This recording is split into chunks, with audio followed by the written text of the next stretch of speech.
சென்னை தேனாம்பேட்டையில் உள்ள காமராஜர் அரங்கில் மக்கள் நீதி மய்யம் தலைவர் கமல்ஹாசன் தலைமையில் அக்கட்சியின் 2வது பொதுக்குழு கூட்டம் நடைபெறுகிறது.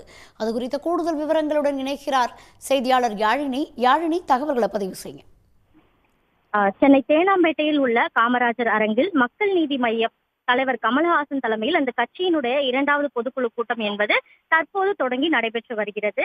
2018ஆம் ஆண்டு கட்சி தொடங்கியது முதல் 4 ஆண்டுகளுக்கு ஒரு முறை இந்த பொதுக்குழு கூட்டத்தை நடத்த வேண்டும் என கட்சி விதிமுறையில் உள்ளது. அந்த அடிப்படையில் இதற்கு முன்னதாக 2021ஆம் ஆண்டு கட்சியின் முதல் பொதுக்குழு கூட்டம் என்பது நடைபெற்றது. அதனைத் தொடர்ந்து 2வது பொதுக்குழு கூட்டம் என்பது இன்று நடைபெற்று வருகிறது. அண்மையில் நடந்து முடிந்த மக்கள் நீதி மய்ய கட்சியின் நிர்வாக குழு கூட்டத்தில் அடுத்த ஆண்டு பிப்ரவரி மாதத்திற்குள் பொதுக்குழு கூட்டத்தை நடத்த வேண்டும் என்று ஒரு தீர்மானம் என்பதும் நிறைவேற்றப்பட்டது. இந்த நிலையில்தான் மக்கள் நீதி மய்ய கட்சி தலைவர் கமல்ஹாசன் தலைமையில் சென்னை தேனாம்பேட்டையில் இருக்கக்கூடிய காமராஜர் அரங்கில் தற்போது பொதுக்குழு கூட்டம் என்பது தொடங்கி நடைபெற்று வருகிறது. முதல் பொதுக்குழு கூட்டத்தில் 700 நிர்வாகிகள் கலந்து கொண்ட நிலையில் இன்று நடைபெறக்கூடிய இந்த 2வது பொதுக்குழு கூட்டத்தில் 2 மடங்காக 1400 பொதுக்குழு உறுப்பினர்கள் இந்த கூட்டத்தில் இடம்பெற்றிருக்கின்றனர்.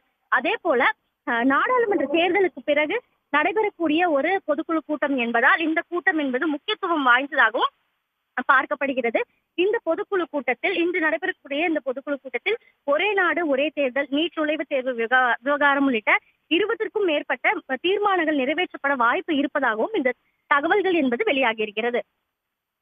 உடனுக்குடன் செய்திகளை தெரிந்து கொள்ள சன் நியூஸ் பெல் ஐகானை கிளிக் பண்ணுங்க.